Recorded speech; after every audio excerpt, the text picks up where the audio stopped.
যে গুরুত্বপূর্ণ খবর দিকে নজর রাখবো ডেঙ্গুর দিকে। বর্ষার শুরুতেই আবার চোখ রাঙাতে শুরু করেছে ডেঙ্গু, আর তারই ভয়ঙ্কর প্রমাণ মিলল এবার দমদমে। মাত্র ১৩ বছর বয়সে ডেঙ্গুর বলি হলো এক স্কুল ছাত্রী। পরিবারের দাবি, সময় মতো সঠিক চিকিৎসা না পাওয়াতেই মর্মান্তিক এই পরিণতি। বর্ষা আসতে না আসতেই শুরু হয়েছে মশার উৎপাত। ধীরে ধীরে শহর জুড়ে কি বাড়তে শুরু করেছে ম্যালেরিয়া ডেঙ্গুর প্রকোপ। শনিবার দমদমে ডেঙ্গু আক্রান্ত হয়ে মৃত্যু হয় ১৩ বছরের এক নাবালিকার। স্থানীয় সূত্রের খবর, মৃতের নাম সারণী বন্দ্যোপাধ্যায়। দমদম পুরসভার ১৮ নম্বর ওয়ার্ডের মনোজেন্দ্র দত্ত রোডের বাসিন্দা। বৈদ্যনাথ গার্লস স্কুলের ৭ম শ্রেণীর ছাত্রী সে। পরিবার সূত্রের খবর, গত ১৯শে জুন কলকাতার তোপসিয়া এলাকার একটি বেসরকারি হাসপাতালে চিকিৎসাধীন ছিল ওই নাবালিকা।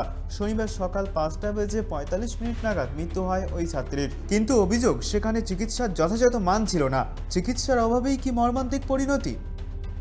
ওরা এক্সরে করে দেখছে মেয়ের ফুসফুসে, যেদিন ভর্তি করেছি সেদিন এক্সরে করে দেখছে মেয়ের ফুসফুস পুরো জমা জল ভরা। ওরা বললো যেখানে ভর্তি ছিল সেখানে ওর ফুসফুস দেখেনি, ওর যেছে এক্সরে করেনি। আমি বলছি হ্যাঁ এক্সরে করেছে, আমাদের তো রিপোর্ট জানি না, কিছু বলেনি। বলে ফুসফুসে প্রচুর জল ভরে গেছে, দেখছি আমরা কি করি। বলে ওকে তো নানান রকম মেশিনপত্র দিয়ে ওখানে ভর্তি করেছে, খুব ভালো ট্রিটমেন্ট করছিল, দেখলাম খুব ভালোভাবে দেখেছে। অনেক মেশিন, ও শ্বাস নিতে পারছে না, ওরা অক্সিজেন দিয়েছে। তখন বললো ফুসফুসে এত জল জমে গেছে, ওই যে মেশিনটা তার মধ্যে দেখাচ্ছে ফুসফুসের জল, ব্লাড দুটোই দেখাচ্ছে ওখানে।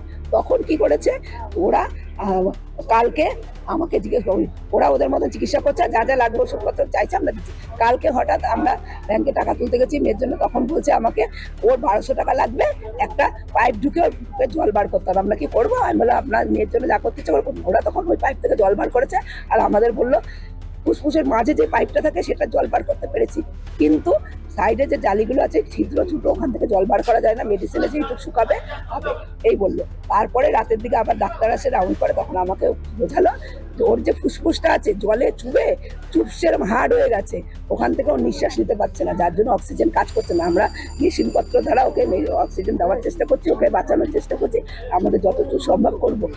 স্বাস্থ্য ভবন সূত্রের খবর, এই মুহূর্তে দমদমে ডেঙ্গু আক্রান্তের সংখ্যা ২। তবে ১৩ বছরের সারণীর মৃত্যুতে এলাকায় নেমেছে শোকের ছায়া। মৃতের ডেথ সার্টিফিকেটে ডেঙ্গুর কথা উল্লেখ রয়েছে। প্রশ্ন উঠছে, এই মৃত্যু কি শুধু রোগের নাকি অব্যবস্থারও? বর্ষার শুরুতেই শহরের প্রশাসন, স্বাস্থ্য পরিকাঠামো ও নাগরিক সচেতনতা তিনটিই এখন বড় প্রশ্নের মুখে।